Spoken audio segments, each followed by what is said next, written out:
You applied to 50 jobs this month, and I'm sure you must have uploaded your resume everywhere. Possible like Indeed, Glassdoor, Monster, Job Bank, name it. I'm sure your resume would be there for sure because you're looking for jobs everywhere, every organization, and still no interviews. Let me be really honest here because most of the job boards are a waste of time in 2025 because they're kind of outdated, overloaded with spam listings, and also full of roles that already have internal candidates. And worse, some are just data farms, scrapping your resume for clicks or and not just for real offers. And if you're a newcomer or international student in Canada, this trap is even more brutal. In this video, I'm going to break that down, the 5 platforms that are wasting your time absolutely. And I'm also going to talk about the ones that actually work, how to use them strategically so you get results and not just silence from the recruiters. Because sending 100 resumes into a void is not job hunting, it's a career self sabotage. So let's fix that together. And here's what most job seekers don't realize. And job boards are not designed to get you hired. They're designed to get traffic and, of course, data. Because even that's a product built for profit. That's why you will see duplicate listings. Roles that might have been closed weeks ago because somebody forgot to close that posting of that ATS. And easy apply jobs that go nowhere because it all lands into a mailbox. Nobody looks at all of them. And in 2025, most job boards operate like black holes. They suck up your resume, give zero feedback, and really and rarely lead to interviews. Even worse part is the most competitive jobs are getting 200 and plus applications within the first 24 hours. But the time you hit apply, the recruiter already has a shortlist because they also have certain targets to meet. So yes, job boards can help definitely for some of them, but only if you use the right ones and stop wasting time on the wrong ones. And let me show you the difference, starting with the platforms that are killing your chances. Monster.ca. If you're still going and applying, it's like curating all the jobs posted everywhere on social media and they are hosted on one social channel kind of thing, which is Monster. Monster used to be great back then in 2010s and all of that time period. Everybody used to get onto Monster, but they don't have that kind of a market anymore. Not in Canada, not in US, not even in India for that matter. It used to be popular, but not anymore. And trust me, no serious recruiter uses Monster.ca. Okay. And the second one is Job Bank, which probably hosted by Government of Canada. Yes, it's official tool that again curates all the jobs posted across the social media. But it's more for legal compliance because government has to have certain things which gives the newcomers an opportunity or a platform to find jobs because they are calling all immigrants into the country. So obviously they need to show something, and this is something. Simply hire, and you will find tons of spam listings out there, often duplicate jobs from other sites.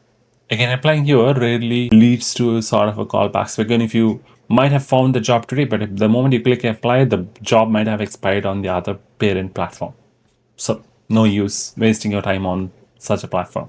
Again, talent.com is again similar thing. Most of the listings are expired. It builds for clicks and not conversions. The moment you land, it's like a click for them, right? So that's how they survive. But still, it's not going to help you to find the job. And the fifth one, if in case you are the one relying on this, Facebook job listings.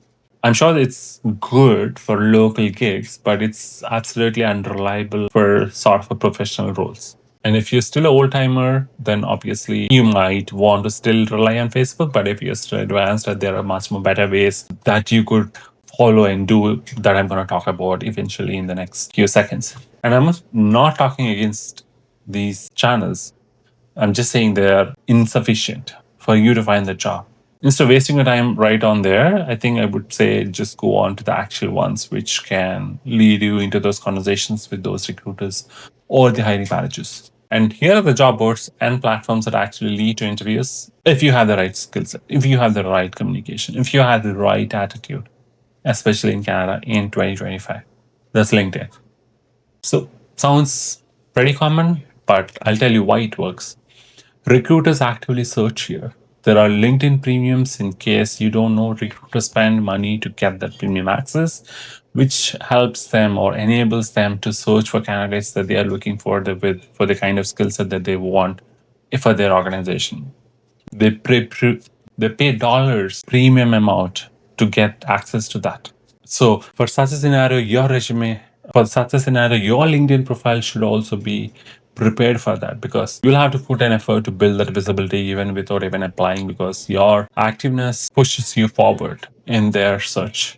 You'll have to customize every LinkedIn application that you try to apply on through there, because people can have access to your LinkedIn too. And if you have applied directly through a different channel, still they can go and search for you on LinkedIn and can easily find out what you are doing and what's your history is. Try to post on LinkedIn, whatever it is, whatever subject, it could be anything, comment or try being active as much as possible. That's your personal brand that you're trying to create and showcasing your knowledge. Real knowledge, not using ChatGPT or any other AI tool, which is sort of a cut copy paste people can figure out. You have to be authentic there. And the second one, of course, indeed, I have had my apprehensions. I have had some calls definitely that I got through this channel. I wouldn't completely disregard that platform, because most of the organizations still use that tool because it's easily integrated to their applicant tracking systems, because the moment you post on their applicant tracking system, so Indeed can easily absorb that and post it on their platforms. But here's where you need to be a little smarter when it comes to Indeed. We'll have to filter the jobs posted within the last 24 hours. So avoid easy apply listings. Like I said, it's going to land into their mailboxes. Imagine there are 200. Nobody's going to read all those 200 resumes that have come into the inbox. So if they've skimmed through and they got the top 5 that they want to speak to, they'll go with it. Nobody wants to go, and not every organization. I'm not saying that there wouldn't be anybody. I do look at every resume that comes into my inbox, but there may be many of them like that. There are certainly a few of them who may not do it either, right? So there is a good, there's a bad. So it's a combination of both. And third one, company career pages. Not everybody would want to invest. Third one is company career pages. Nobody would want to invest money on. Not everybody would want to invest money on applicant tracking system, because they may have their applicant company career pages. Some of the organizations may not want to invest money in probably spending time or money on posting on LinkedIn, because it's cost, and posting on Indeed, again, it's going to cost. So all that they do is they just post on their careers pages sometimes and don't really think that it's required for them to post out on any other channels, or they may choose only to post on LinkedIn but not on Indeed, or vice versa. So it can happen. So all that you have to do is target 5 organizations or the top 50 organizations that you would want to work, and you could map them through the kind of industry that you're in. If you're an IT industry, what are those organizations typically would hire in your province, or probably for the skill set that you hold. So map them up. So every time, or once in a week, or twice in a week, or even for that matter, once in 2 weeks, you can still go out to those channels and see if there's anything which is posted. And some of these organizations who are not posting on any of the other channels may have the alert system where you can probably put up your email, and automatically when there is a new posting on the careers page, it automatically comes to your mailbox. So that's again a trigger point for you to not miss out on anything if you have not checked on time. And a lot of people don't know this. I think you should keep that in mind and do that for sure. Only target organization. I'm sure if there are 5,000 organizations, you will not be able to go and look at all those 5,000 organizations careers page. So you'll have to trim that down to top 50 that you would want to, with a mix of small, medium, and large organizations that you would want to focus on. The fourth one is basically Angel List. And that gives you direct access to founders and hiring managers, especially if you want to work for some startups. And it works great for tech professionals and marketing and product tools, because they have pretty transparent salaries. Like, you're going to be upfront of, this is what my budget is, because I'm a startup, I can't pay you more than that.